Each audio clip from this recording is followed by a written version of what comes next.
At Protect Every Future's kitchen table conversation today, we're going to dig into the meat. As always, there's a lot going on in our world. We're coming back after 2 weary years of the pandemic, hearing a lot about worker shortages, continuing to hear about supply chain shortages, and inflation is dogging all of us.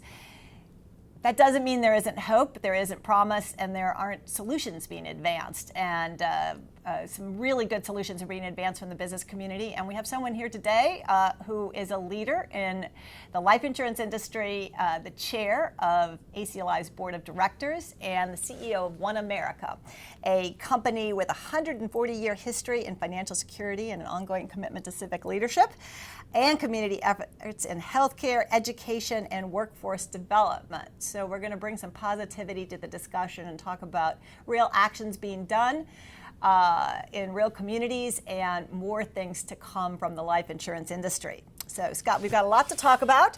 Let's jump in. In the last 2 years, there's been an increase in people obtaining life insurance. Why do you think that is? First of all, thank you, Susan, for having me today. It's always a delight to be with you and with you face to face. Clearly, there's been a big uptick in interest in life insurance, and we've seen that over the years when things in the outside world become more uncertain. And certainly during COVID, I think a lot of people have faced their own mortality. They've seen up close the human tragedy that was COVID-19 and some of the deaths and some of the illnesses come with that. And so when things become less certain, whether it's economically or mortality issues, people look for things that can help make sure that their financial plan works all the time, not just most of the time. So they look for that certainty, they look for the guarantees, and life insurance provides that. And so how should we think about, as consumers in those particularly concerned about protecting our family and having a plan, how do we think about life insurance? Is it sort of the first plank in that plan? I think it is the first plank in that plan, and for almost everyone, it makes a great deal of sense. And it does a number of different things that many people aren't aware of. First of all, everybody understands it provides mortality protection. So the loss of a loved one, the loss of a breadwinner too early in life, it provides financial resources to help a family recover, get back on their feet.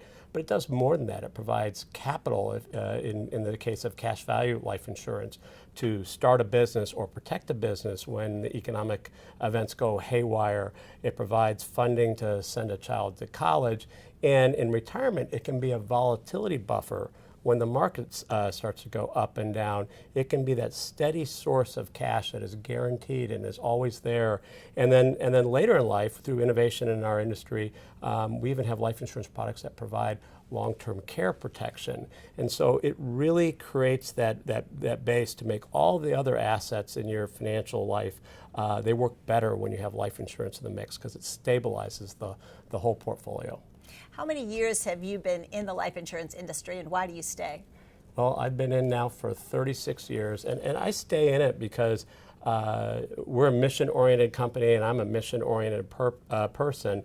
And we can do this business in a way that really helps individual American families and really makes a huge difference in their lives. And I think increasingly we're seeing opportunities to lift up communities that perhaps we haven't been able to reach in the past. So that's what I stay. I stay for that opportunity to make even a bigger difference in the world through life insurance, through the other products that we provide out there in the marketplace. So I'm sure there are many mission moments you've had in your distinguished career where you really felt you were making a fundamental difference to a family and to their future, particularly at a time with it's probably the darkest time in their lives. Tell us about a moment like that. Well, we like to say we're there for Americans on their best days, maybe the day they retire, and we have lots of retirement stories, but also on their worst days, the days when they're facing just unthinkable tragedy. And this business became deeply personal to me back in 2009 when my good friend and next door neighbor died of brain cancer. And his wife and my wife were very close friends, and their 2 kids and my 2 kids were best friends. You know, our driveways connected each other, so we were close. And there was a night right before he died where she called me over in tears, and she was concerned that her financial future was not certain, and she wanted to know really 2 things from me. do I have to sell this house? Do I have to put it on the market tomorrow? Her husband's not even gone yet. And do I have to go out and find a job? She had chosen to be a stay-at-home mom, to be at the school bus every day. And I was pretty concerned walking across that driveway about what I might find in her financial situation. And I came to her kitchen table, stack of papers about yay high, that all the things that we send to people. And there was, they had really done a good job saving. They had investments. They had 401k. He worked for a public company. He had some stock options. So it was pretty solid, but there wasn't enough. It was going to be a drastic impact on them financially. And at the bottom of that big stack of papers, finally, I found the life insurance. And there was a lot of it. About half from my company and half from another ACLI member that does a great job with their clients. And I could do the calculation in my head. There was enough, as long as they were smart and wise, to maintain their lifestyle and be able to live out their financial dreams. So while they were going to miss Tom, my friend, and we couldn't fix that, they were going to be able to continue to move forward with their lives and rebuild. And the exciting thing is that now it's 2022. The little boy that had lost his dad is going to graduate from the college of his dreams, William and Mary, later on this spring. And I find that just incredibly meaningful, and that incident has drove me to try to have a bigger impact on even more Americans and grow our business, so not only that we can do well as a company, but that we can do more good for American society. That story is so powerful, and I know it plays out throughout the industry time after time after time. And as you said, all stages of life. It's financial security for all stages of life, which is really important. But you also talked about the power you have in your community. You're headquartered in Indianapolis, a great American city, and One America takes seriously its responsibility to the community. Talk more about that. Well, we've done for over 100 years a lot in Indianapolis, which is our home base, and we do all the usual things that you'd expect. We support the arts, we support our sports strategy, which is a big thing in Indianapolis, and frankly, like a lot of insurance companies in our home communities, we punch above our weight class, so we put a significant amount of our resources into the community. But we started to innovate because we see an opportunity, particularly right now in this moment in American history, to do more for underserved communities. And so starting back in 2017, 2018, we started innovating what we call our Pathways program. That basically has two components to it. One is based on some research we got from Brookings Institute to make sure that all of our jobs are considered good jobs, meaning they pay a living wage, they have health insurance and retirement benefits. And we created a pathway for people that are hired in to get to that living wage very quickly after essentially a burn-in period. And then we've taken that creative program and shared it with others in our community. And we are now up to where we have impacted over 11,000 families in Indianapolis. Some of whom may have been making $11, $12 an hour are now making $18 an hour or more, and have the family supporting benefits that they need. The second piece of it is working with community partners in Indianapolis, think community centers, other nonprofits, and engage with them to build a employment pipeline with the young people that they're supporting into One America. That's good for us, it's good for our business, it's good for our policyholders. It's also great for those young folks who perhaps wouldn't get to college, they wouldn't certainly get to work in the financial services industry. We provide dual mentors for them, a personal mentor and a business mentor, and we're working on making those kids successful, supporting them through community college, and supporting them and helping them build a career in our business. And we think that's a win-win for them, for us, for our community, and really excited to continue to innovate in that space. What you're talking about is really inspiring, because I do hear people in the life insurance industry lament sometimes, oh, we're seen as not where the action is. Of course, they're missing the whole mission opportunity here.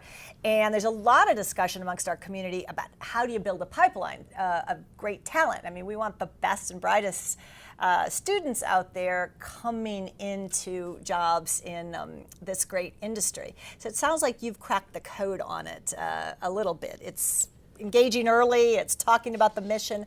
How How do you, for all the moms and dads that are a part of our Protecting Every Future community, why should they tell their kids to think about this industry? Well, I think the purpose and mission is really honorable and really important and timeless. It's not going to go out of style. Mm-hmm. Helping people protect their financial futures is something that we all need and will always need.